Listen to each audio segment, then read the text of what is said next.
Hello, everybody, and welcome back after a rather long hiatus from History Streams. It's been almost a month and a half since we have last heard from our adventures in history, and that's way too long, right? It's kind of crazy. Computers break, stuff goes down, parts don't come in on time. Crazy things happen, but it's okay because we're here, right? And we're having a good time, or at least I hope you are. I hope you're having a good time. I mean, we've only been here for like 45 seconds, so hopefully this hasn't completely turned off your history bugs for the night. On an adventure in PC repair, it was indeed an adventure. The PC took multiple goes before I was able to finally manage to get it to work again. And I really honestly can't even completely tell you what was messed up in the first place. I know that the motherboard was messed up, or at least I think the motherboard was messed up. Who knows, right? Anyway, but welcome everybody. And this is Adventures in History, and what we do here is we talk history and we talk about things from a sort of a point of view that a lot of people don't normally get, right? Because we talk about all of world history, not just Western history and not just stuff that you would get in your sort of stereotypical Western history class. So I've just noticed that my webcam is way off center. So we'll straighten that guy up. I've had to do a lot of rebuilding and tweaking and moving things around, and I've even got a we might trial run tonight a new shot, depending on whether or not our special guest arrives. But I've got potentially a new camera angle set up for smaller and furrier members of our streaming team, if you know what I mean. But yeah, I hope everybody's doing all right. And tonight we're going to be talking about Korea, which is a area of history that a lot of people don't know very much about. You know, if you ask people, hey, what's up with Korea? They might be able to tell you, didn't we fight a war there? And that's about it. Or isn't the guy that runs the northern part of that kind of crazy? And that's about it. But Korean history is very rich. It's got a lot of really cool stuff in it. And it's one that I have a lot of love for. So we're going to be looking specifically tonight at medieval Korean history, and we're going to be looking at a period where the Goryeo dynasty is ruling. Someone fought a war there at some point. That's true of a lot of places, but it is also true of Korea. So, yep. So just as a little bit of a reminder, we're going through history in chronological order. I know that we've been gone for a while, and I know that there might be some new people that have followed me from other streams while I've been sort of on historical hiatus, perhaps sabbatical. I don't know if we want to call it that or not. What's up, Viber? How's it going, man? Good to see you, my friend. It really is good to see you. I'm glad to be back. All I know about Korea is that it only exists on a vertical axis. For sure, right? It's only north and south. It's only got 2 poles, right? I thought this stream was history. Kyle, I'm Spartacus, and there was a brief period of time when I was so frustrated with my computer that I considered it being history. But I had too many people that were asking when the next time I was going to be on stream, and people sending me well wishes, and people telling me that they could even help out financially for the computer repairs. I really appreciate everybody. And Kyle, I appreciate 44 months of support, man. That's amazing. I hope you're doing well. Are you still... no, by this point, you're probably somewhere else, but I know that last time we spoke, you were in the mountainous regions of the country. I hope you're doing well, my friend. But anyway, if this might be your first time in, maybe you followed from another stream, Aristotle stream, or maybe Prof. Laura's stream, or Lumpy's stream, or somebody else's stream that sent you this direction. What we do here is we talk history, and we're going in chronological order in Thursday night streams. And we started all the way back when humans first were, like, figuring out what humans were and what opposable thumbs did. And we have carried all the way through until basically the 1000s to 1100s range, the 1200s range of history. Last time we were actually on a history stream, we were talking about the end of the Heian period in Japan. And we kind of move across the world following the international date line. So we did Japan last time. We're going to move just a little bit to the west and talk about Korea. And next week, if you come by on Thursday, we'll be talking about what's going on down here in China, because there's some really cool stuff going on in China during this period. What's up, Lumpy? How's it going? I don't know if I summoned you by mentioning you or not, but it's good to see you. I hope the real world's treating you well. Well, I mean, I hope all worlds are treating you well, but I know that the real world is the one where most of the issues arise. You're taking Friday off. You need to spend vacation days. Hey, it's good that you have a boss that will let you do that. At my last job, prior to the one that I have now, my immediate boss was an amazing guy. Really, really good dude. Did everything that he could to try to help me out. I wish that he had more power in his position. But he would actually threaten to lock me out of the system. This is when I was working IT. He was the chief technical officer of the university, and literally would threaten to lock me out of my credentials if I didn't take vacation time. And if he caught me logging in to work during my vacation time, he would lock me out of the system. What's up, Schneagle? How's it going? Good to see you. Well, sure. I know that the Canadian labor system is much more protective of its workers than the general American system is. So that I understand and I appreciate. But, well, I'm sure they could still probably give you a lot of headache about it if they really, really wanted to. But I choked on water. How appropriate here. Anyway, let's talk about Korea. Now, sorry, goodness gracious. You have splendid brunch plans. Splendid brunch plans was very hard for my brain to cogitate. I don't know what that was, but my brain didn't like that very much. You've been slammed with dumpster fires at work that you've been missing. No, Schnigel, you have not actually been missing streams. It's just that I haven't actually been streaming. This is the first history stream back since a while, a long time. I hear the pitter-patter of puppy feet, and we might get to test out. Kaylee, you want to come in here? You want to come see me? We're going to get to test out our new camera. Come over here. We have a puppy camera.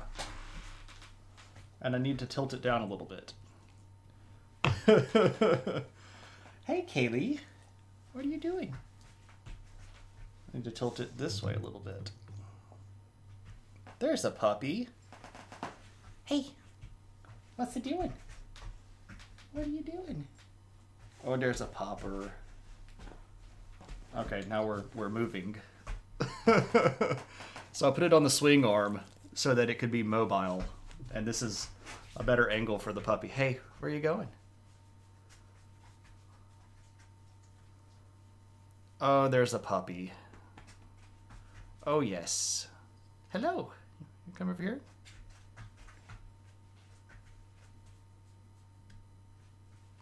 Oh, yes. This is Kaylee, and she is the official stream mascot. Yeah, I figured if I was going to take time off, I may as well try to add some some stuff to the stream that would bring some additional content. Gonna come right here? Gonna come right here? There we go, yeah. So I figured a doggy cam. And now she's gonna walk over here where I can't actually tilt the camera.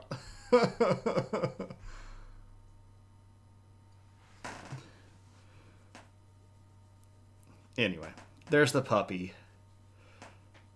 This is better angle than trying to catch her with the big video.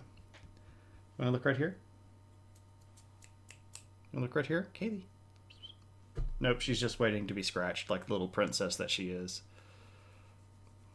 Green Herring, thank you so much for the subscription. I just realized that I did not put my alert box on the dog cam.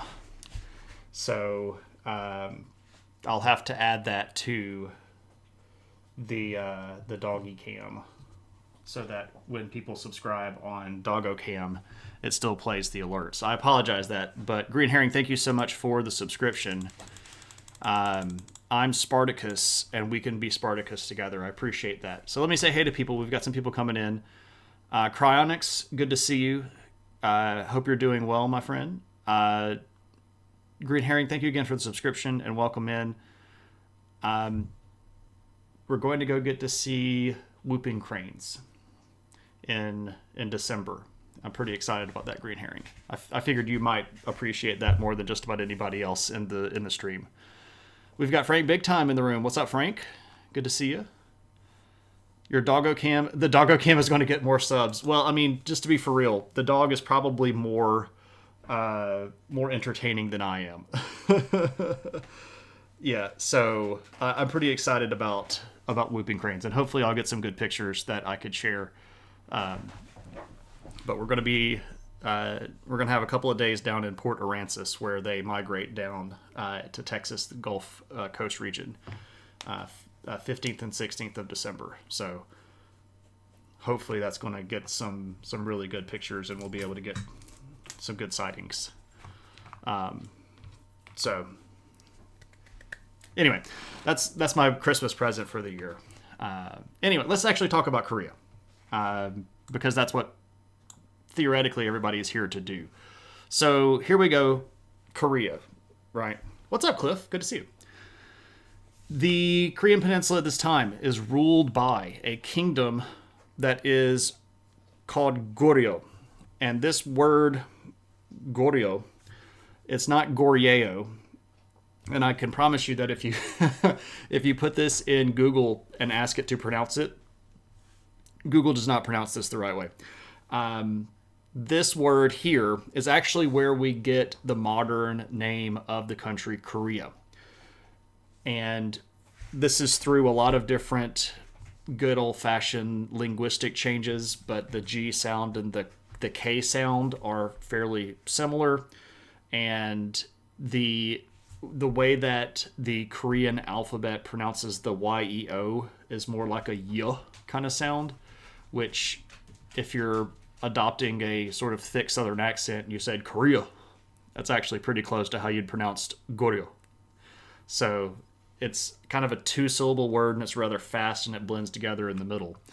But the Goryeo dynasty is in charge, and they're going to start in the 900s. We've talked about them a little bit at the beginning in a previous stream, so we're going to start with after things are going pretty well for these guys, and they'll be around for about 100 years or so by the time we get to the 11th century.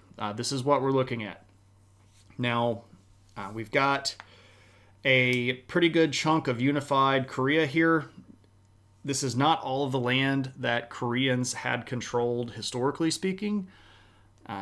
Previous iterations of Korean peoples had controlled larger portions of the sort of northern part, what is in modern-day China, part of what is modern-day North Korea, and it was actually quite a bit of a... Go away. What is this little thing? I don't like this little thing. Can I turn that off? Anyway, no, go away. Stop it. Anyway, putting the Korean Peninsula together was actually on a pretty good pretty good run. Sci-Fi, good to see you. Sci-Fi Taoist, aka Sci-Fi Toast, because people can't read. Thank you so much for the subscription. 28 months on a streak. That's insane. Sci-Fi, thank you so much for posting the photos in the Discord of the trip to the monkey celebration. That was delightful. I am jealous of the fact that you got to go to the temples, but also that's a pretty cool festival that I would also like to go to. I know that that's kind of one of their, not necessarily one of their biggest holidays, but it's one that a lot of people sort of look forward to, where a lot of people have fun and get together and do some cool stuff. So for those of you that are unaware, Sci-Fi is currently residing in Thailand and is getting to see some really, really cool stuff that I'm rather jealous of. But thank you, Sci-Fi, for that subscription. And I will continue to be jealous. I hope you're doing well, my friend. It is good to see you. Anyway, so putting Korea together was not a small feat, and the Goryeo are going to be able to accomplish this by the early 900s. By the time that we're talking about it now, we actually have a unified Korea that's been around for a little while, and we're starting to develop a new sort of cycle or pattern of stuff. And the big cities you can see pointed out here are ones that had been around for quite some time. And the Goryeo are actually going to start expanding out to some of these islands that are off the coast and adding them to the larger world. But they're not living in their world by themselves. And right off the bat here, one of the things that is going to cause them some trouble at the beginning of our period, which is sort of us moving into the Goryeo Golden Age, is a big fight with a group of people called the Khitan. Now, the Khitan were originally a group of people that had migrated into this area from Central Asia, and they were, at the time, sort of the dominant power here in what we would call today northern China. So they shared a fairly large border with the Korean Peninsula, and they were, at the time, the rulers of a group, of a country rather, that was led by the Liao dynasty. And sometimes you'll actually see this referred to as the Liao Kingdom or the Kingdom of Liao, but they are ethnically Khitans, who were one of these Central Asian or Northern Asian steppe peoples that had moved into this area a few hundred years previous and taken over some territory and established themselves a little kingdom. Now, the Liao had a lot of dealings with China and with Korea, and the big issue that starts the war with the Khitan is that Goryeo had established themselves as independent and stable and strong, and they wanted to do deals with the Song dynasty in China. But Liao didn't really like that very much, because that would put the Liao dynasty, which was roughly situated right here, sort of between two enemies. The Koreans could theoretically attack this way, and the Chinese could theoretically attack this way. And because the Liao didn't necessarily have the world's largest navy, it would be really easy for China and Korea to sort of work in cahoots, if you will, across the strait of water right here that separates the two of them. So Liao doesn't really like this very much, so the Khitan actually start a war, and they're going to invade three separate times, in 993, in 1010, and then 1018. And there's going to be a lot of land that sort of changes hands here. The borders are going to be a little bit porous. There's going to be sort of a zone between the two countries where both of them are going to claim some of this territory, and a lot of the citizens aren't necessarily going to know who is in control. And this is really going to end when Goryeo sort of puts its foot down, and they build up this really big army. And they decide that instead of trying to invade Liao, what they're going to do is start building these really big forts along their border. And they're going to try to militarize what they would claim as their border, so that the Liao had to constantly try to invade Korea instead of the Koreans sending their army into what might be more dangerous territory by invading the Liao. So basically, this is adopting sort of a turtle-style defense where we're going to just sort of build our big forts and build our walls along our border, and we're not going to really let you in. Now, what's interesting about the Liao is they have some pretty cool artwork, and if you know anything about the stream here, you will know that one of our favorite things in the world are chonky horses. So I felt like I needed to share this because these are Liao soldiers on horseback, and they are the chonkiest of horses. I love this style. This is reminiscent of the older Tang Dynasty in China, but, you know, chonk in the trunk, right? So, good old chonky horse, right? Anyway, these are Liao soldiers that would have been contemporary to this period of time. I also just think that this is a beautiful piece of artwork. I love all of these silk screen paintings. There's something, I don't know, just like ultimately delicate about the way that they choose to make lines and what they fill in versus what they leave empty. There's a real economy of brushstroke here that I really, really like. I don't know. This is also reminiscent of some Japanese art from the same period of time. But that it shouldn't be very surprising because a lot of these cultures were in contact with each other and traded a lot, and artwork sort of moved back and forth between. I'm Spartacus. Schneegel is Spartacus. I'm Spartacus. Thank you so much, Schneegel. Much appreciated. With the Prime sub. You only get one of those, and you decided to spend it for me. Thank you, my friend. Thank you so much. So, it's a pretty cool period of time, right? Got to get the chonky horse in time. If I could make that available for everybody in stream, I would. But unfortunately, the stream emotes can't be animated. They have to be subscriber emotes to be animated. But by the time we get to around the 1030s, the border dispute has been roughly settled.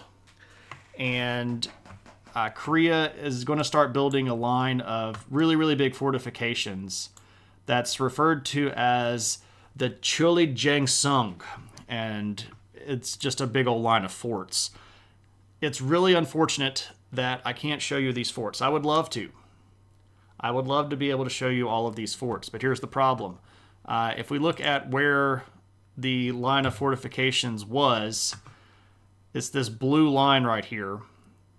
All of this is in current North Korean territory.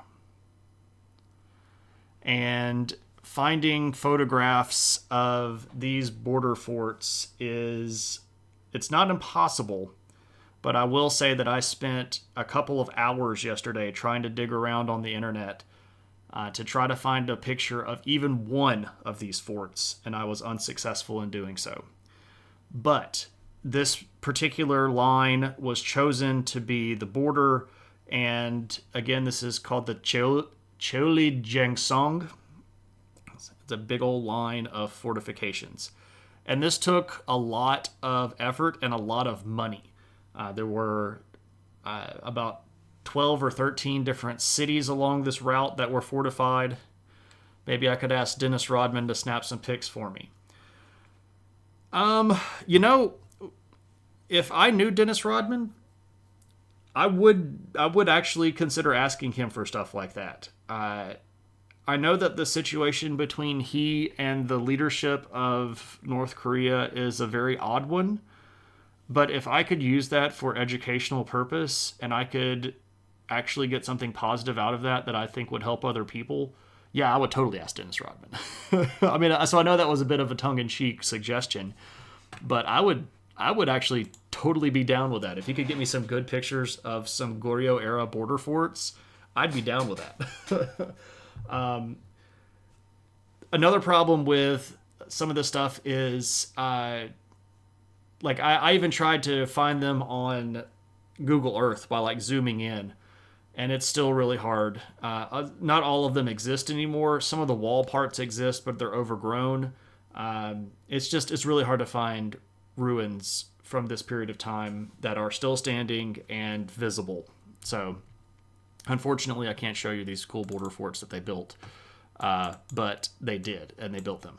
And ultimately, this is going to bring a period of peace. And the king that starts this period, called the Great Peace or the Long Peace, the translation is a little bit sketchy between the two languages, is this guy named King Munjong.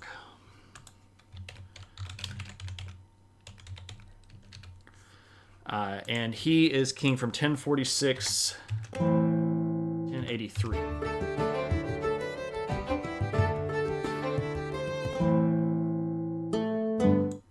Okay, so I just realized that me typing numbers on the number pad over here is triggering the hotkeys that I set up. So let me try doing this. Okay, I'm going to have to type dates now on the number line because I tried to set up hotkeys. I tried to do things when the stream was down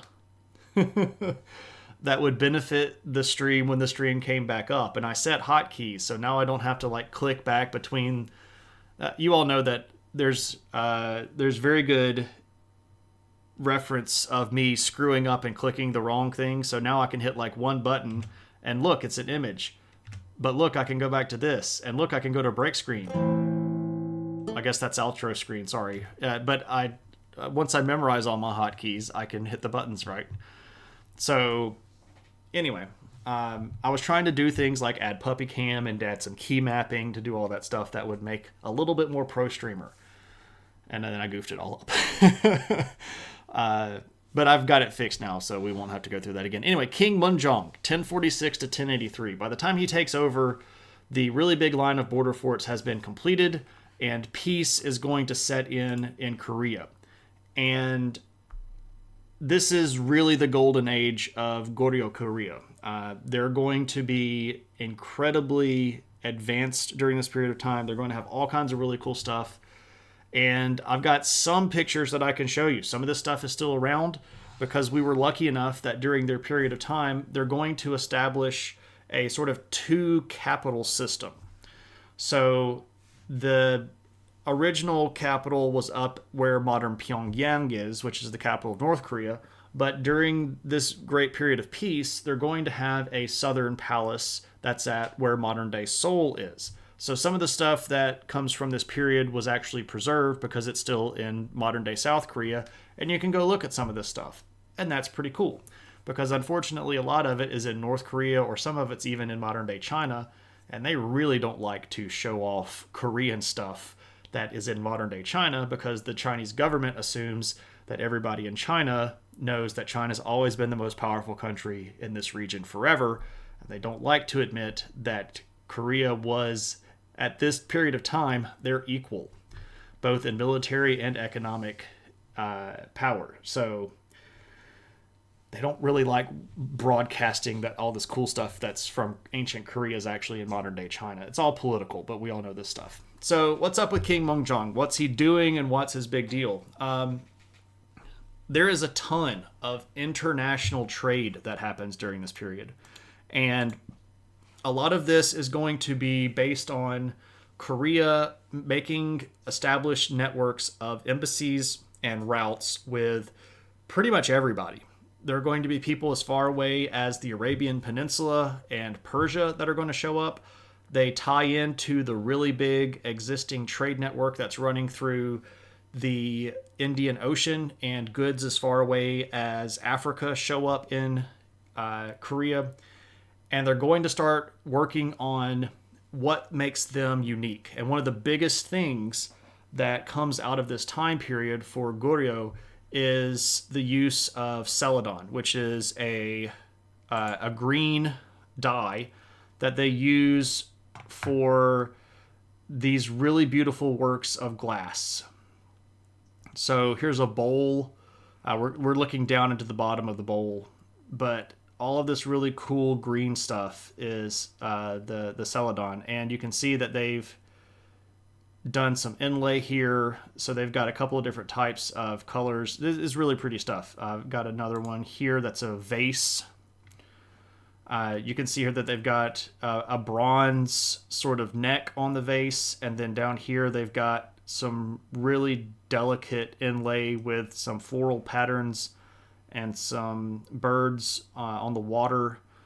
How toxic was it? That's a great question, Lumpy, and I don't actually know. I kind of wish Tuna was here. Big Tuna Neil is really the expert on these old style Asian colors and dye schemes. He would probably know how toxic this was. What's the name of the dye? It is Celadon.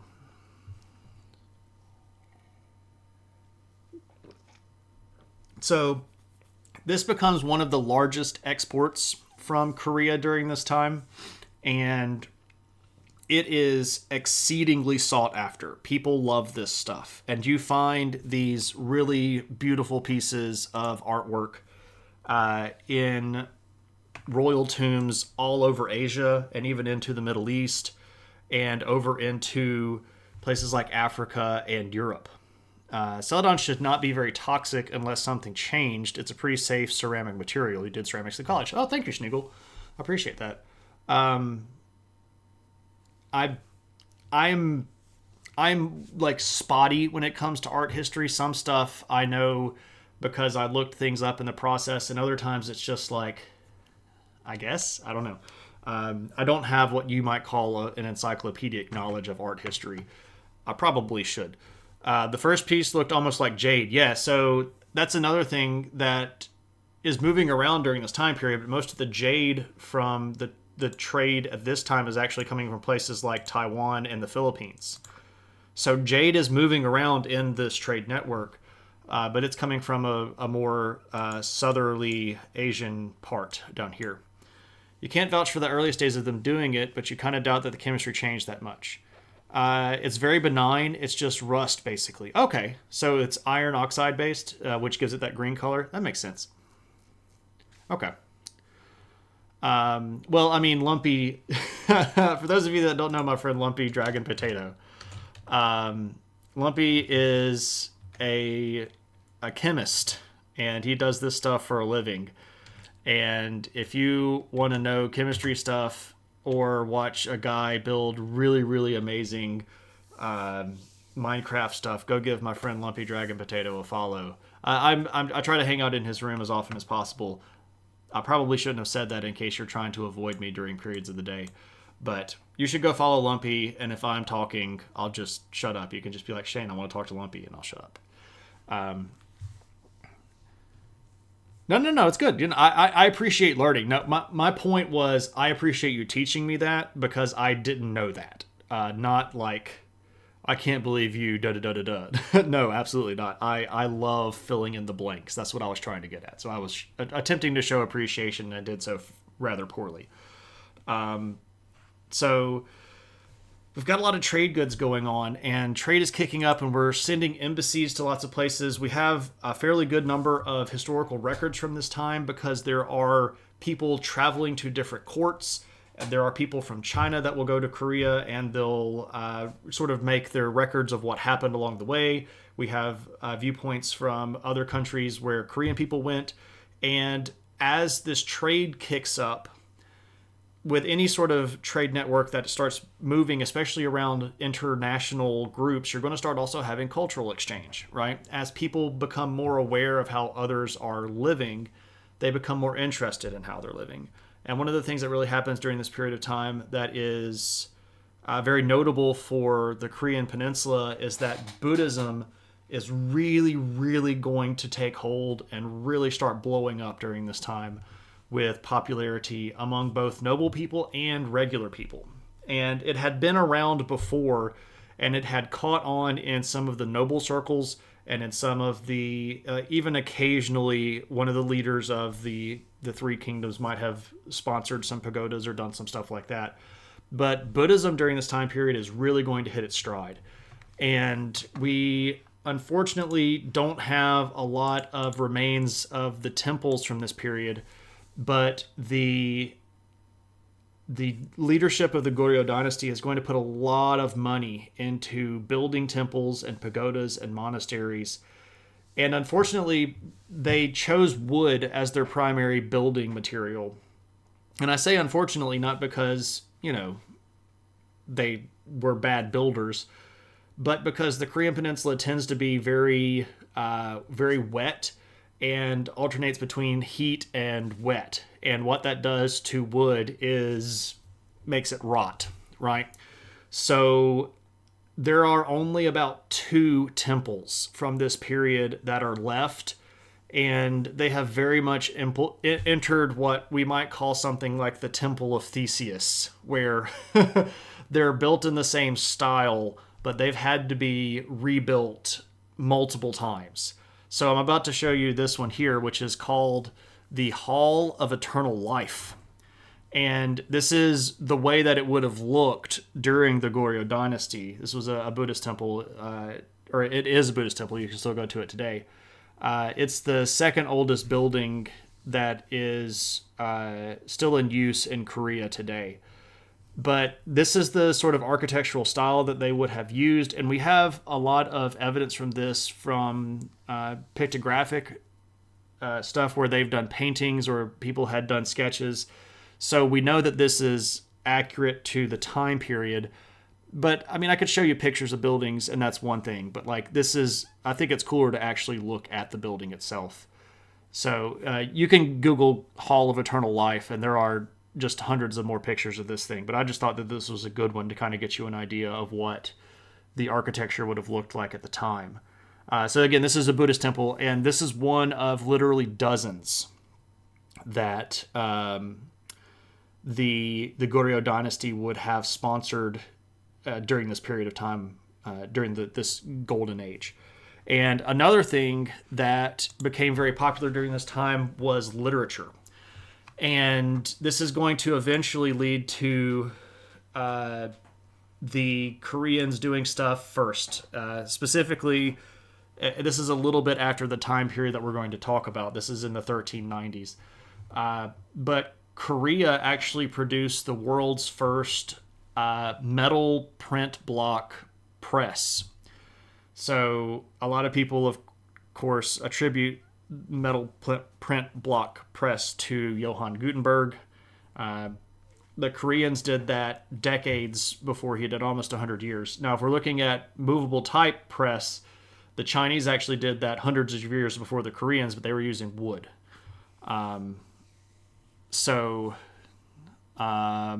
Is it a wider Asian cultural thing? I know Japanese buildings aren't built to last. There's an element of the cultural thing there, for sure. So I think what you might be referring to, Viper, there are several Japanese temples that are literally designed to be rebuilt about every 10 years or 100 years or so. But Frank is correct, partially as well, that the climate there does treat wood fairly badly. You get a lot of hot and wet, and then that mixes with cold and wet, and then that mixes with mess. So it's tough on wood as a building material in that area. So some of it is just natural decay, but sometimes that is embraced as a sort of visual and physical labor representation of things like the cycle of reincarnation, right? Because Buddhism, of course, has very heavily prevalence on the concept of reincarnation. So we build this temple, and then we move the statue into it, and then we reconsecrate it, and then the old temple dies, and then we've rebirthed the temple, and it's the same thing. It's just not the same thing. So there's some of both. It's a little bit of A, a little bit of B, but there we go. KP, good to see you.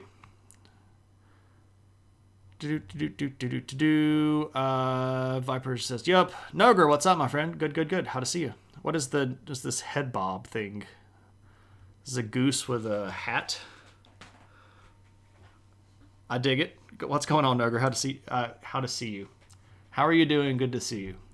Anyway, the Koreans get really heavy into copying literature during this period of time. And one of the things that gets sort of lumped in with this is the religious stuff. And there is one of the most, and this is my opinion, but also I don't think I'm really stretching my opinion here too much. One of the most impressive works in all of Buddhist scripture, period, according to me, is this thing called the Tripitaka Koreana. And here is one of the wood blocks. So during this time period, the scribes and scholars of Buddhism decided that they wanted to basically make a copy of the entire Buddhist scripture. So something like 6,000 documents. And they decided that they were going to copy these out on wood blocks so that they would be durable and last. And I know I just said like, well, wood doesn't go that far, but they devised a whole storage mechanism where they were going to make these and write all of these down, and they stored them in these buildings. And these buildings are actually really, really ingenious. So they have differing ventilations. So you can see here that the vents along the bottom are large, and the vents along the top here are smaller. This is designed for airflow to circulate, but it's letting out colder and wet air at a faster rate than it's letting out hot air that rises to the top. And the floor here is actually you can see where they've sort of dug down under the bedrock.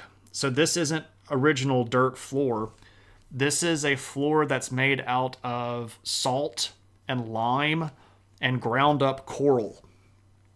And they would pull this out of the ocean and pound up the coral with lime and salt. And they would make this sort of almost cement-like mixture. But what this did was it wicked up moisture. And it kept these rooms with a combination of the arch ceilings and the ventilation and this floor. It kept these rooms where they were holding all of these tablets very, very dry and at a comfortable temperature. It is so totally ingenious. Like, these people were just brilliant. But you can see here just these hundreds and hundreds and hundreds and hundreds of these wooden tablets. When they finished this, it took them decades to finish the entire Buddhist scripture. By the time that they were finished, it composed 81,258 individual wood blocks. 81,258. And they completed this in 1087, just after King Mukjong had passed away. And you can still go see these today. This is still one of the national treasures of Korea. And we got so lucky historically that they kept these in South Korea. Did it used to say, "Do not eat on the desiccant floor"? You would know not to lick don't lick the desiccant floor.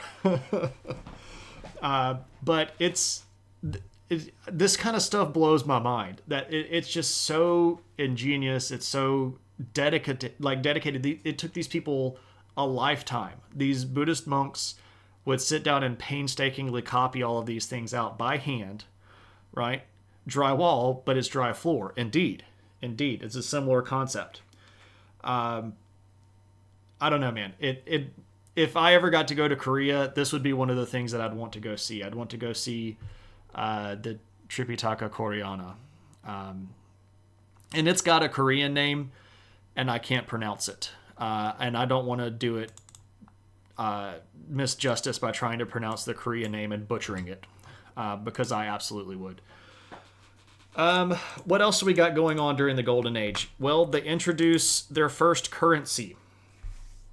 And their first coins are these very small bronze coins. And they don't really catch on very well. Now, this was something that China was doing already. China had introduced coined money quite some time prior. And the kings of Korea figured, well, if China's doing it, we could try it too. But the distribution of the coins wasn't as broad as it needed to be, and people were very skeptical of it. The idea of getting rid of the bartering economy to replace this with a cash economy was just like, it was too much. It only really caught on among the nobility, and at least some of the reason that it caught on among the nobility is because they had readily available access to it, right? So like the peasants out in the fields didn't have a lot of money, so this was kind of like well, as today, like a sign of wealth. Like, look how much money I have. But like, we're talking specifically here, look at how many coins that I have. This is in the 1090s. But things are going pretty great for most of the 11th century. So this would be the year 1000 to the year 1100. And by the time we get to 1105, we hit what we might call like the apex of the period. And this is during the reign of a guy named Yejong. Come on now.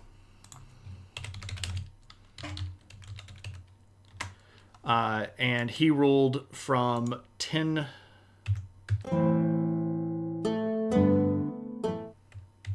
I did it again. I'm used to typing on the keypad. 1105 to 1122.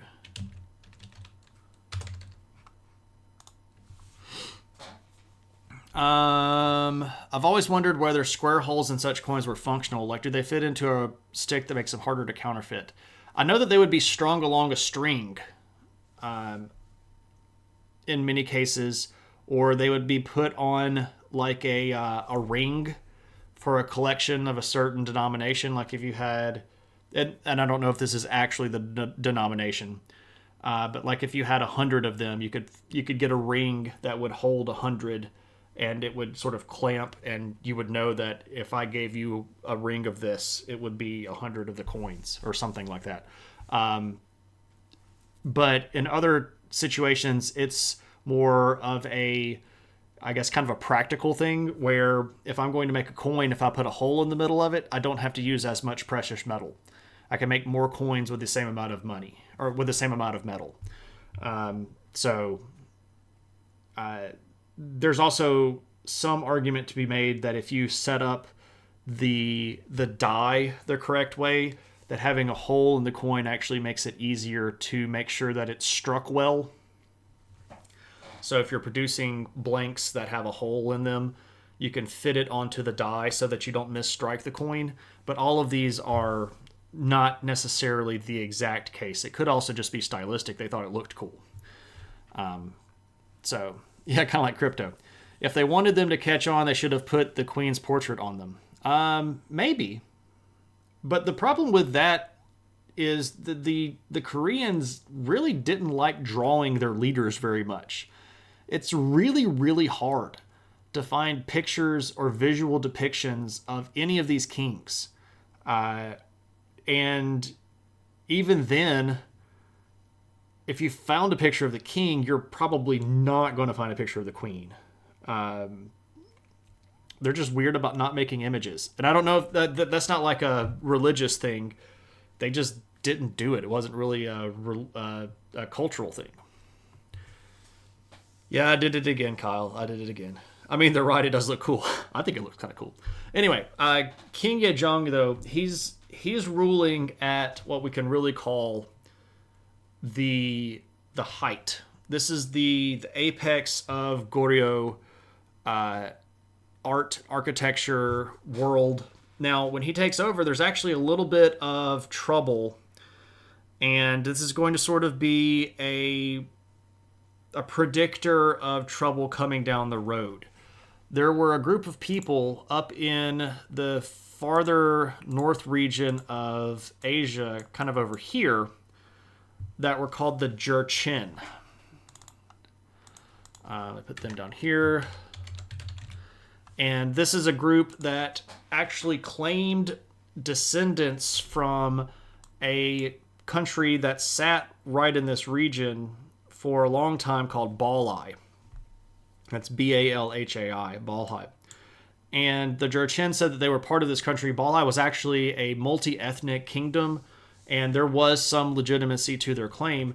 But the Jurchen always sort of wanted to be involved with Korea. They wanted to be kind of their buddy. They wanted to be in cahoots or marry into the family or be seen as like the little brother or the big brother. It was not seen that way on the Korean side. They did not care very much for the Jurchen. Most of the people that were running Goryeo didn't care very much for the previous kingdom of Balai. They considered them kind of like half-breeds or not legitimate Koreans. This wasn't a racial thing. It was a cultural and ethnic thing. It's not that they looked different. It was they don't worship the right way, and they don't speak the right language, and they don't dress the same way we do, and they eat food that we don't eat, and they speak different languages than we do. So, Big Trouble in Little Jurchen. Yeah, well, it's going to be Big Trouble in Big Jurchen in just a bit.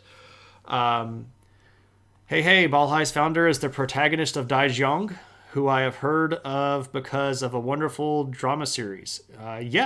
The Korean TV shows have really embraced their history, and there are a ton of historical dramas that cover just about the entire history of Korea.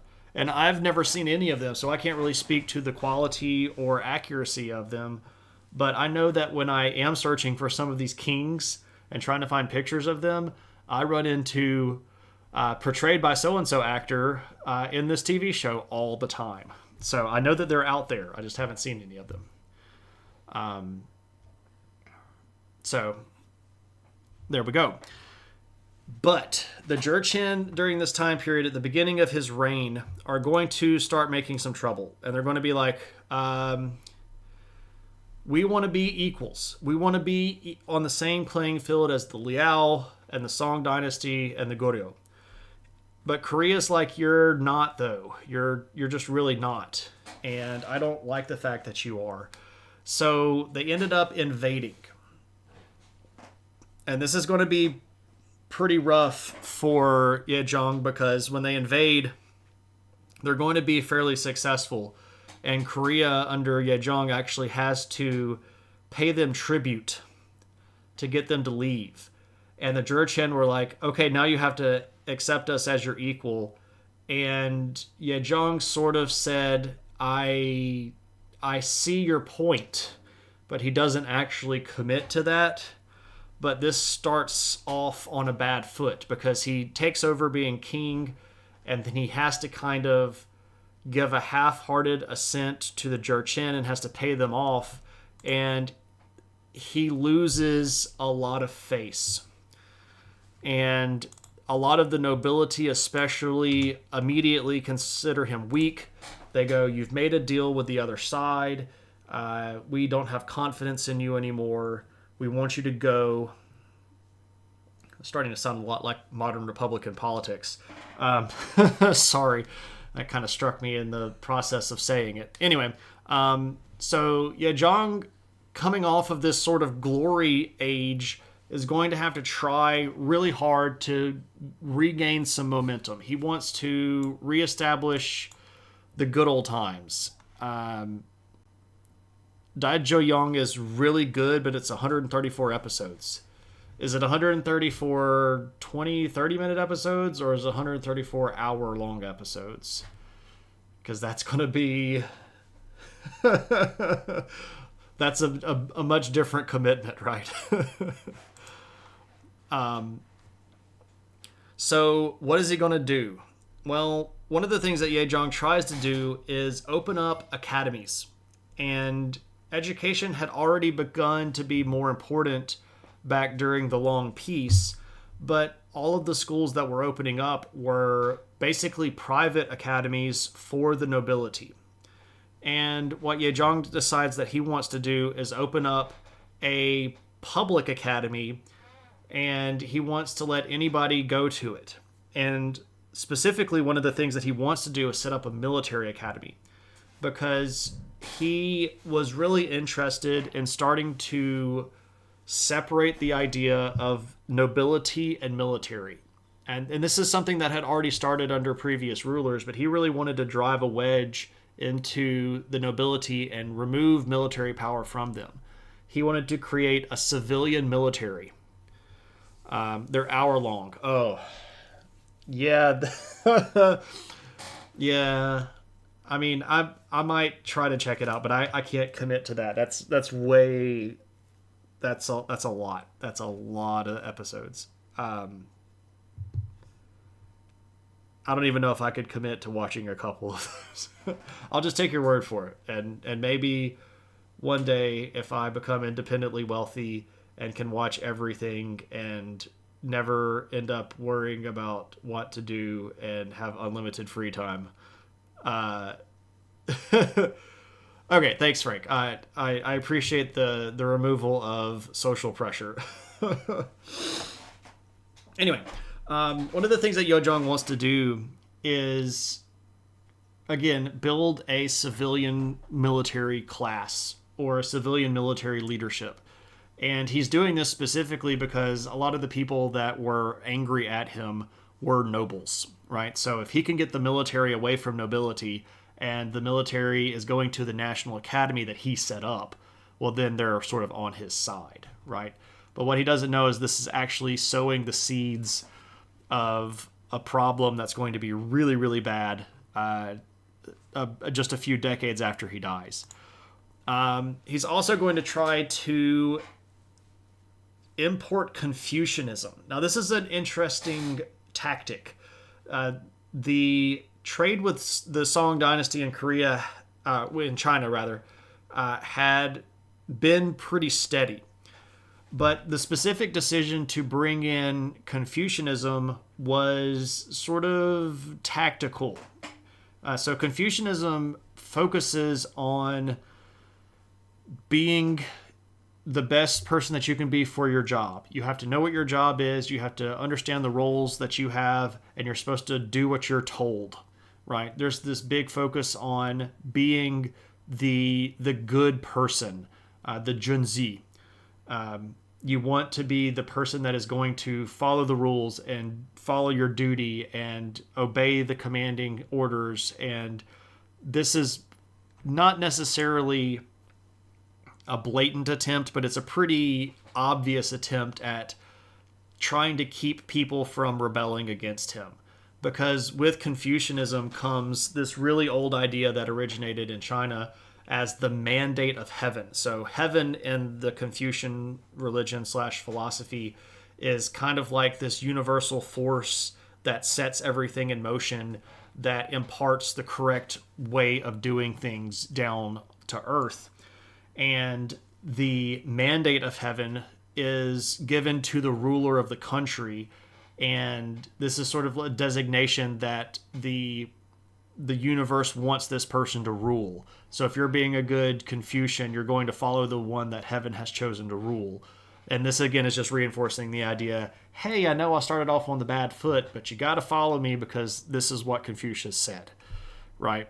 And there are actually quite a few scholars that actually do come up to Korea, and Confucianism does take hold. And interestingly, also enough, Taoism manages to sort of piggyback on all of this stuff and makes its way up to Korea. And you have some Taoist temples and monasteries that get built. Now, it's not as big as the Buddhism stuff, and even the Confucianism stuff doesn't catch on too terribly broadly. This is mostly stuff that was an attempt at getting the nobility off of his back, really.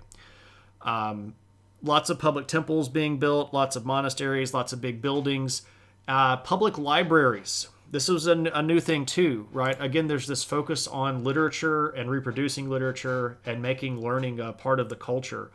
So he starts building libraries, like the one where you could go see all those big wood blocks. You could actually go like handle those and read these, right? So this was dispersing education to the masses, and this, of course, was designed at making the people smarter, but also making them like him. And it was going pretty well for the middle part of his reign, but by the end, he's going to run into some stuff that he can't really control, and that is going to be famine. So by the 1118 mark or so, famine had set in pretty bad, and you, as a ruler, you can't really do too much about that, right? Like if you have enemies, you can go beat the enemies, but if your enemy is nature, you can't really just make it rain. So there are going to be some pretty big political attempts at mitigating the damage. And one of the things that he does that it kind of furthers this idea that the military should be civilian, he manages to get some of the land that had been set aside for things like military leadership of nobility rank and privately owned land that was owned by the emperor or the king himself, and he turns a lot of this land into farmland. And this was designed at being just very basically able to make more food. And that mitigates some of the damage. There's also going to be a lot of agrarian reform, specifically with like what they're growing and how they're growing it, and trying to implement different farming methods that are going to be less damaging to the land while producing the maximum amount of food yield. And that does, some stuff, but again, you can't necessarily fight a famine if it stretches out. And it doesn't really ever fix the whole problem. And this is going to start being an issue. When he ends up losing the throne in 1122, or when he ends up getting off the throne in 1122, the royal family it's not necessarily a tainted family, but people had started to lose a little bit of faith in the ability of the Goryeo dynasty to really get things done. And this is going to get exacerbated by the fact that not too long after that, there's a really big dynastic struggle. And as a way to try to prop up the royal family, one of the things that they had decided to do was try to marry into some of the other large noble families. So, like, I'm going to be king of Goryeo. I'm going to have my son marry the daughter of one of these large noble families as a way to try to appease them. But we all know what happens when that happens, right? Everybody's mad that their daughter isn't the first daughter, or their daughter isn't the next queen, and then you have to marry them off to this, and then it's a first wife or a second wife thing. And what ends up happening is there's this really bad and bloody feud where the royal line has two potential heirs, and they're both backed by different noble pacts, basically. And when they start beating the crap out of each other, Pyongyang is going to basically go towards one side of the camp, and Seoul is going to go towards another side of the camp. And both of these noble sets with their respective Goryeo king aren't going to be able to get rid of the other one by themselves. So then what do you have to do? Well, you have to go to the military. And at this point, again, the military wasn't directly linked with any particular noble houses. The military was a growing independent group that was run mostly by civilian families. But if you start relying on these particular families to prop up your noble family, what you're really doing is recognizing that you don't have the power to do it by yourself, and you're ensconcing a new military regime that's based around military families. And they're not necessarily going to be families that have lots of land and lots of money. They're just going to be families that can command thousands of troops. And honestly, in this period of time in the world, money is one thing, but an entire army that I can sort of ask to fight for me, oh, that's a way different thing. You can't necessarily fight your money versus my army. You can try to bribe them out from under me, but I could also just kill you and take your money. So you can see how this is starting to get a little bit furry in the problems here. And when the military gets called in to settle this dispute, they end up settling the dispute, but when they pick who's going to win, that person then sort of sits on the throne by their say-so. And this is going to usher in a period of about 20 years where the military leadership is going to be not necessarily the power behind the throne, but definitely a player in the game. And this is going to really get kind of bad because the power dynamic is a mess. You have the royal family, then you have the nobles, then you have the military regime, then you have all of the other civilian class. And this is going to really come to a big old bloody head with a king named Wei Zhong, who is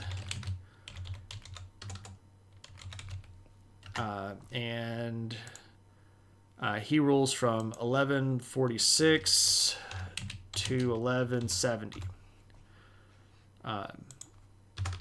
Now, this guy was a bit of a jerk. And when I say a bit of a jerk, that's an understatement. He was a big old jerk. And he recognized that the military was getting powerful. And he knew that the military was going to be problematic. So the way that he decided to deal with this was, I'll just get the military to kill each other. And this is an unfortunately effective tactic, I guess, but he would have different elements of the military have these mock battles, but they weren't really mock battles. It was more like, I'm bored, you military regiment fight you military regiment, and I'm just going to watch you for sport.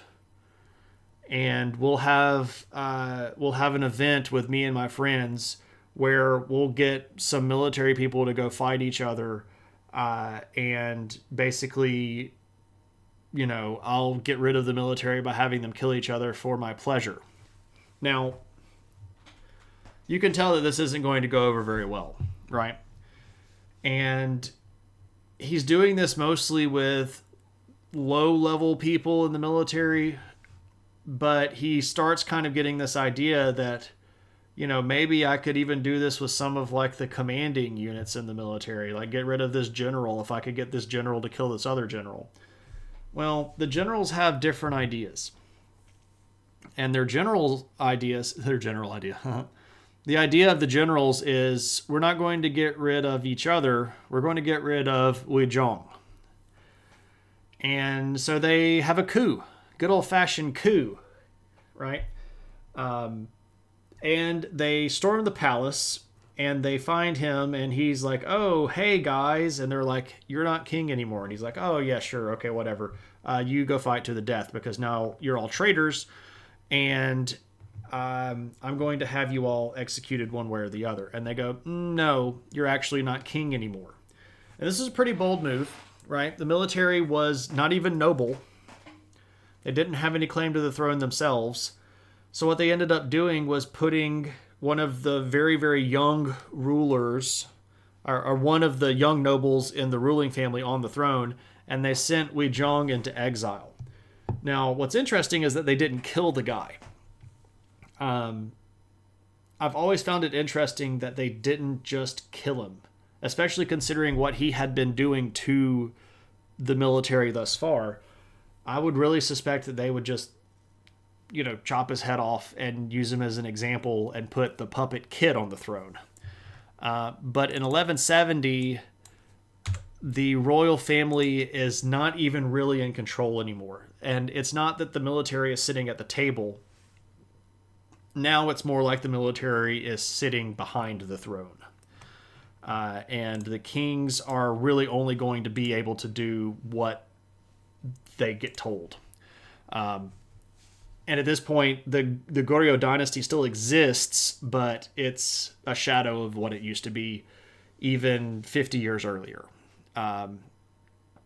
Because that's what happens, right? Now, things stay this way for a while. But one of the things that's sort of bubbling in the... did they use his head for a dodgeball? No, that was Chinese opium den people that used severed heads as dodgeballs. Per the video on dodgeball that teaches you how to play dodgeball, made by the Uber American Sports Agency. I can't remember exactly what it's called. It's from the movie Dodgeball. It's pretty funny. Anyway, over here in northern and central Asia, there's a lot of movement going on. And the Jurchen, who had been so problematic for our kings down here in Korea, are actually growing in power. And around this time, they are going to wipe out the Liao dynasty. And what this does is creates a whole lot of Khitan refugees. And where do the Khitan refugees decide to go? Well, they start to invade Goryeo. And they're not necessarily coming in peacefully. This is happening in the late 1100s and the early 1200s. And by the time you get to 1216, there's a full-on Khitan invasion of Korea. And this is kind of out of nowhere. It's not necessarily something that was, communicated or planned. There wasn't really any international delegation or discussion, because the invasion was more of a refugee enforce sort of thing. Because at that point, the Central Liao dynasty and group had been wiped out by what was now being called the Kingdom of Jin, the Jurchen state that had taken over most of this area. This is going to do huge amounts of damage to Goryeo. They're going to get all the way down into the southern part of the country where a lot of the food stuff was being done. They're going to lay siege to the capital. They're going to burn a lot of stuff and kill thousands of people. And things are looking pretty bad for the Koreans. And they have to do something that's going to be really, really, really bad news in the long run. Because just over here, on the other side of the Jin, there was a new power brewing. And that power was the Mongols. And the military leadership of Goryeo decided that the best thing that they could do as a way to basically save their kingdom was make an alliance with the Mongols to get the Mongols to attack this direction while the Korean armies pushed north to sort of round up these Khitan soldiers and do away with them. But let's be clear here. What's happening is you're making a deal with the Mongols. Now, at this time, we're not talking about full-out Genghis Khan Mongol level stuff taking over the entire world yet. But that's not far away. And when they make a deal with the Mongols decide, okay, we will help you. And we'll come help you get rid of these Khitan people. But we want so much money. And they demand this enormous tribute. And they want to make a deal with the military leadership. What's up, Stone? Good to see you, my friend. They make a deal with one of the Korean military leaders. and they have to pay them like thousands of pounds of trade goods, including things like animal skins and pottery and money. Yeah, making the deal with the devil certainly won't go wrong, right? Well, they managed to get rid of the Khitan, and things calmed down for about a decade. But the internal politics of Korea had been damaged so badly by this, it doesn't take long for stuff to go sideways. Specifically, the military leader that had made the deal with the Mongols is going to end up getting pushed out of power. I realize now that I haven't shown some of my images.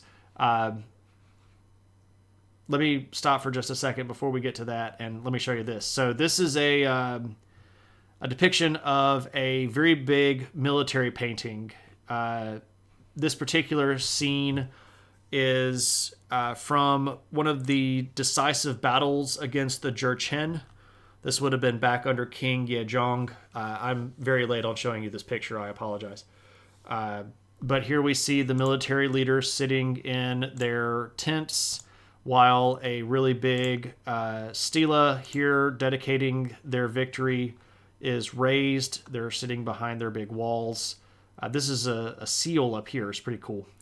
But anyway, and this is an example of Goryeo armor, which is an interesting mix of ring and plate.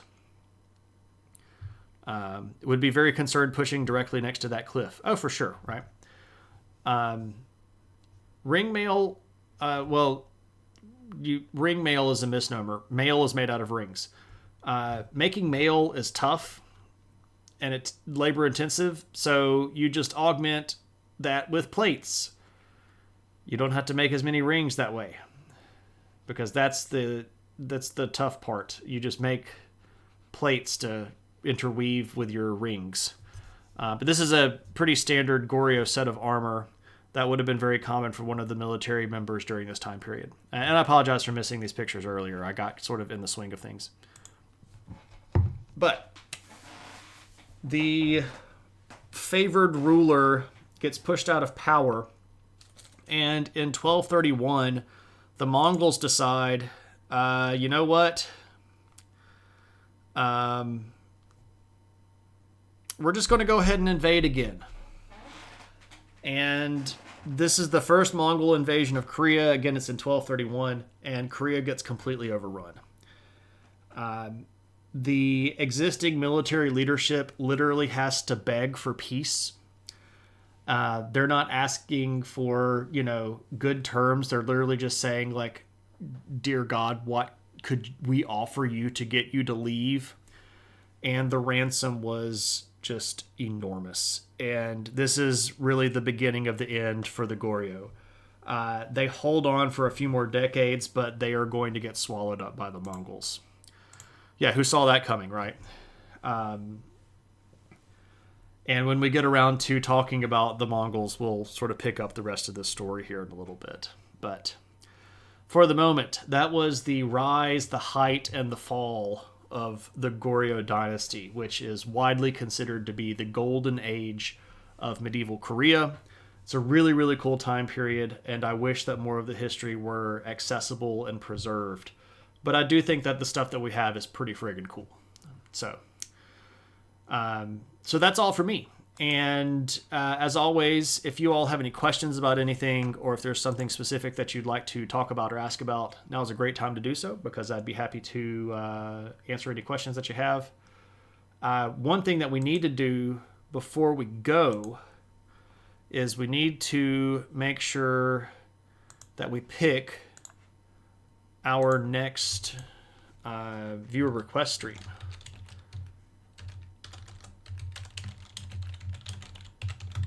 But I'll take questions first if we have any.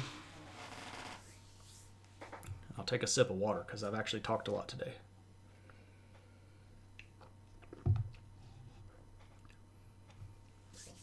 All right. Based on Mongol depictions in art, it appears they were so dominant because their horses weren't so chunky. The Mongolian horses did tend to be different. They're smaller and they're shorter, but they are also not as chonky. That is for sure. Now, some of the chonk, of course, is just artistic license. Chinese horses were not as chonky as described or as depicted. I was taking questions, but we can go ahead and move into that. When is the next viewer request stream going to happen? The next viewer request stream is going to happen next Tuesday. So if you have an idea of what you would want us to cover on the next viewer request stream, I will take the first 4 ideas in chat that I think would be logical and good to cover for a viewer request stream. So if you got them, type them. History of Middle Earth. Oh, wow. Henry Kissinger. Holy crap. Whoo. Wow. That's a... Okay. You have a technical question about the viewer request. Go for it, Cliff. I read VR is... No. I'm not doing a virtual reality stream. I guess I could put History of Middle Earth on there.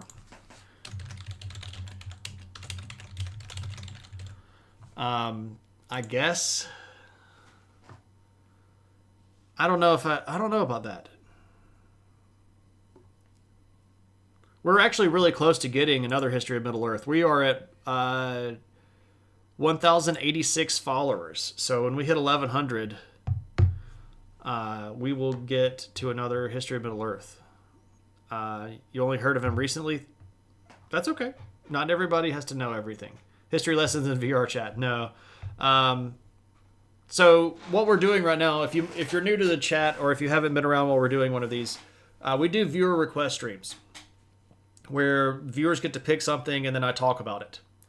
So what we're doing right now is we're just taking ideas. So if you have an idea of something historic that you think would be cool to talk about, I'm just taking sort of like topics now and then we're going to put it in a poll and we're going to vote on it here in just a second. Do I think UK-Greek diplomatic relationships are going to improve now that the UK has taken receipt of a large wooden horse? I don't think UK and Greek relationships are going to improve until the Greeks take receipt of a large collection of marbles.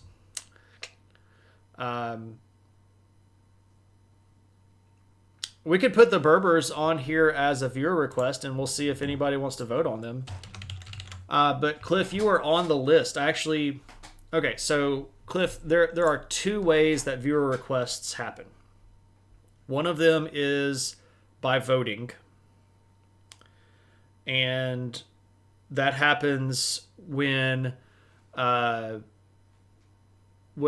people come up with topics and then we vote on them and we pick them. But then every other time we will do a purchase. So there's a point redemption where you can redeem a stream. But we alternate. So the last viewer request stream that we did was a purchase stream. So this viewer request stream will be a vote stream, and then the next time will be a purchase stream. But you are on the list, and I still have it here on my phone. So you are behind JMR Killer and Rethius. So I gotcha. I haven't forgotten you. I know it's just been a long time. So next time we get to a viewer request stream, like Tuesday at the end of the stream, I'll just go down the list. And whoever is here, like if Rethius is here, he's first on the list. I have it turned off right now, but there's a point redemption that I'll turn on, and then you can buy it, and then I'll just turn it right back off.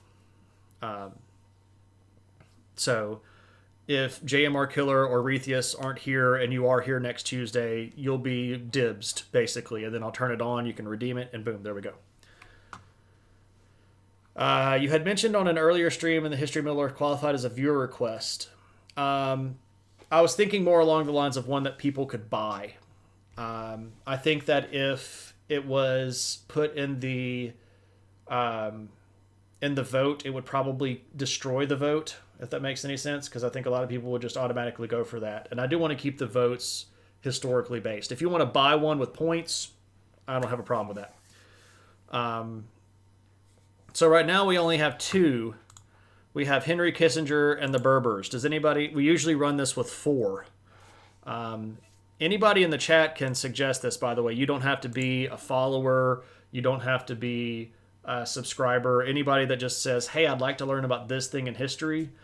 And I think that a random guy on Twitch that has multiple master's degrees would be the good person to talk about this. You thought of a viewer request the other day that you thought would be really good, and now you can't remember what it was.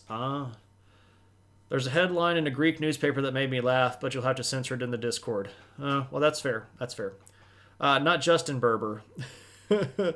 You'll fall back on an old one, the history of Highlander characters? Yeah, I don't want to get back into the fictional world. I'm already doing enough fictional history.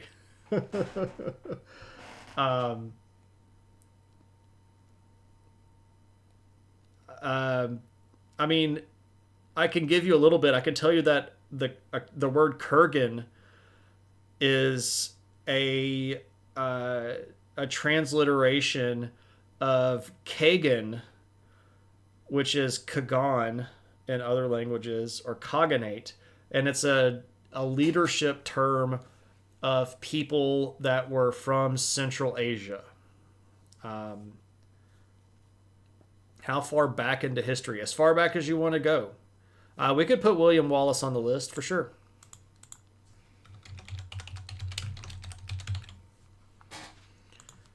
History of cats in Egypt. I don't know if that would be a big enough thing to do, like, for an entire stream. If you wanted to modify that and make it like Egyptian religion, and know that I would include a special part where we talked about cats, I'd be cool with that. If you're cool with that, sci-fi.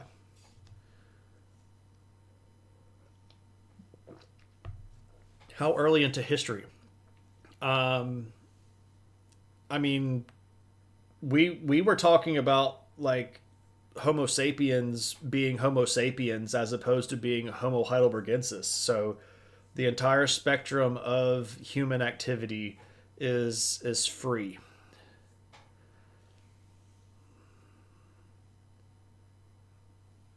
Is the upside down cat an ascent? It was more that it would be a little sprinkle of everything Scotland's. Yes, that's just the planet sized. Musicals in Egypt. Let's just put Egyptian religion, and we'll roll with that. And if Egyptian religion wins, I'll throw in a blurb about cats. All right, so here's what's going to happen. I'm going to hit this button, and then everybody's going to get to vote.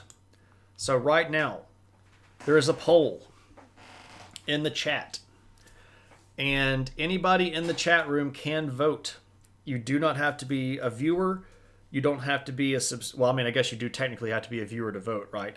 But you don't have to be a subscriber. You don't have to be a follower. You don't even really have to plan on coming back, right? You don't even, your vote does not imply that you're going to be here on Tuesday next week when we cover this topic. But if you think that one of these would be a cooler thing to talk about, go vote for it. And we've got like 20-something people in the room right now, so everybody can go vote. Just whatever you think is the coolest thing to vote for, you go vote for it. And hopefully we won't end up with a tie like we have right now. So that's fine. Remember, though, that you can vote still, and I'll do it, but I keep my VODs. So even if you want to hear about it, and you can only watch it on Thursdays when I'm live, the VOD hangs around forever, so you can watch those on your free time, or your commute, or something like that. So, like the particular video that we're doing right now, when we get offline, I'm going to publish it, and it'll be in VODs hopefully forever. So if one of these is super interesting, you get to go do your thing.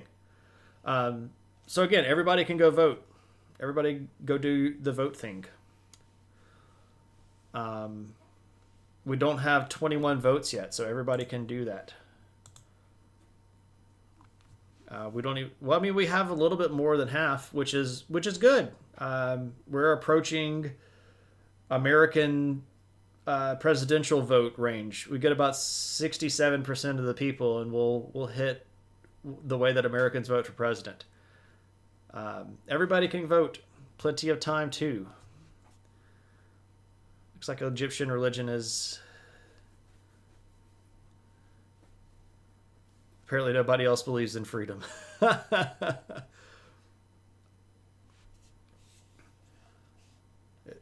Egyptian religion is still holding a little bit of a lead.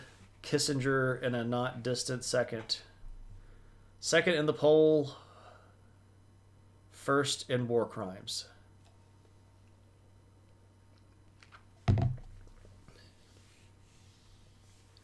We are rolling down around the end of the poll. If you haven't voted, now is your time.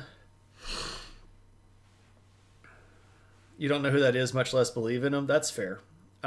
He was the Secretary of State back during some really tumultuous periods of time in history and was responsible for the deaths of a lot of innocent people. And was responsible for putting America in alliances with mass murdering psychopaths that were responsible for subsequent genocide. So, good old Kissinger. And then won the Nobel Peace Prize. And then played an animated duck. Odd man, Kissinger. But he's dead now. So, we don't have to worry about him anymore.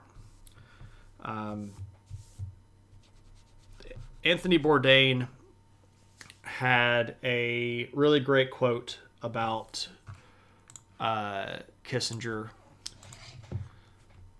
Let me see if I can find that real quick.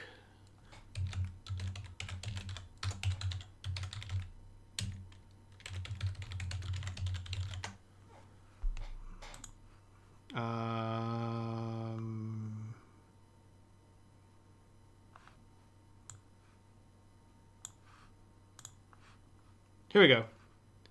Once you've been to Cambodia, you'll never stop wanting to beat Henry Kissinger to death with your bare hands. You will never again be able to open a newspaper and read about that treacherous, prevaricating, don't like me showing this on stream, go away, murderous scumbag sitting down to a nice chat with Charlie Rose or attending some black tie affair for a new glossy magazine without choking. Witness what he did in Cambodia, the fruits of his genius for statesmanship, and you'll never understand why he's not sitting in the dock at The Hague next to Milosevic. So there we go. Much my same feeling. I'm not cheering for his death. I don't get happy when people die. I don't feel any sort of elation when people die. That's not what I'm after here. And I'm not even necessarily after the catharsis of the death itself. It's more of a, if his dying brings awareness to what he did, that itself will be a positive for me. Because a lot of people don't know what he did. And I think more people knowing what America was complicit in during the Vietnam War and the subsequent wars that followed in Southeast Asia, and things like the genocide in Pakistan and Bangladesh, and the chicanerous stuff that we were getting into at the time, that would be better. Because in a certain sense, this is just me, and I maybe should put on the opinion hat, but I think I'm speaking accurately here without necessarily being biased. There are a lot of people in America that purposefully try to keep their head in the sand about a lot of the horrible stuff that America has done. Now, let me be clear. I like living here. I appreciate the freedoms that I have. I appreciate the fact that me being able to criticize the government is actually a freedom that other people don't have. But I am also aware that in order to be the country that we claim to be, we have to admit where we've done bad stuff in the past. And that includes things like being complicit with genocide and bombing innocent civilians in countries that we're not at war with. And if we're going to do that, we have to look at who was responsible for making those decisions. And one of those people was Henry Kissinger. So that is the reason why I think we might get something out of this. Just sort of in general. If everybody is dead, there is peace. That's true. You feel you know enough about Kissinger. That's fair as well. Also, Tuna, good to see you, my friend. We were talking about Celadon earlier, and somebody asked if it was toxic. And I said, man, I wish Tuna was here, because I bet he would know that off the top of his head. Bourdain is the only celebrity death you've ever felt bad about. I really, really enjoyed Anthony Bourdain's show. He was not a perfect person. He obviously had a lot of trouble. I know that he had been through a lot on a personal level, and I know that he also was in some relationships where he did some pretty rough things to his significant others, and I don't condone that. I really appreciated the fact that, at least on his show, he honestly appeared to be somebody that was interested in teaching other people about the way that the rest of the world lived. And that I appreciated. The idea that he was attempting, or at least I was interpreting his show as he going through the effort to expose people to different cultures and showing how other people lived and attempting to create a perspective through his show that was about food. Food's such a big part of our culture, and I don't think that we put enough emphasis on how much food and our culture overlap. It's a big, big deal. And I liked No Reservations a lot. And I actually talked with my wife about maybe rewatching the whole series. And I say that after telling Frank Big Time that I'm not going to watch 134-hour-long episodes of a Korean historical drama, but I might watch 134 episodes of Anthony Bourdain talking about food. And I understand that there's a level of hypocrisy in that. Just stating the facts. Shane McGowan, if this Pogues died, yeah, I saw that. It's pretty rough. In his very slight defense, he was complicit in all of the names of avoiding. They're sure he was at least in the room when some of that stuff happened. Breaking bread is a common way to describe people meeting together. There we go. Right. Exactly, KP. That's a great point. So we're going to talk about Egyptian religion on Tuesday, and I might show you some risque statuary.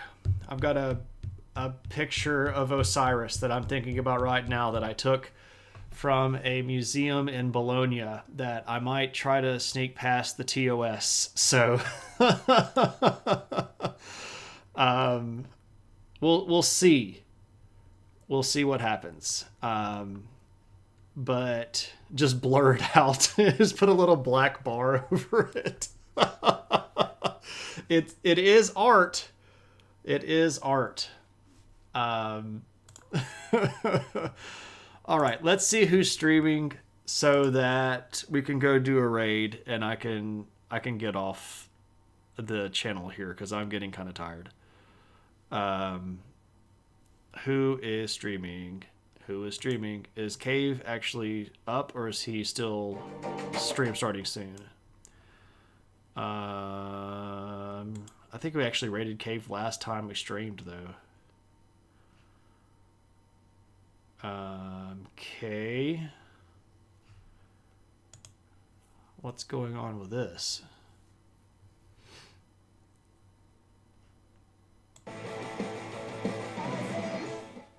Okay, so Twitch is going crazy. That's interesting.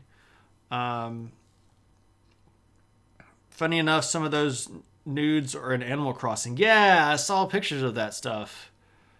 Thanks for the stream. It's good to have you back. It's good to be back, everybody. It really is. And thanks everybody for showing up after the long hiatus. It was not an intentional hiatus. It was unfortunately technical and hard to deal with. But you know, we're moving in the right direction. We're getting back on track, and I think that we'll be back doing things pretty regularly from at least the next couple of weeks. It is good to see everybody. It really, really is. I missed being off stream. So we're going to go raid the Damage, who is an artist who actually knows quite a bit about history as well. When we get into Damage's chat, our raid cry is adventure. And if you also have emotes, you can throw those in the chat. If not, you can supplement just lots of exclamation points or something of that nature. I hope that everybody has a good night, and we'll be back around maybe this weekend to build some model stuff. I don't know. We'll see how that goes. But assuming the world doesn't end, we will be here on Tuesday night talking about Egyptian religion for a viewer request stream. And until then, everybody, take it easy. Take care of yourselves. Thanks for coming out, and see you next time.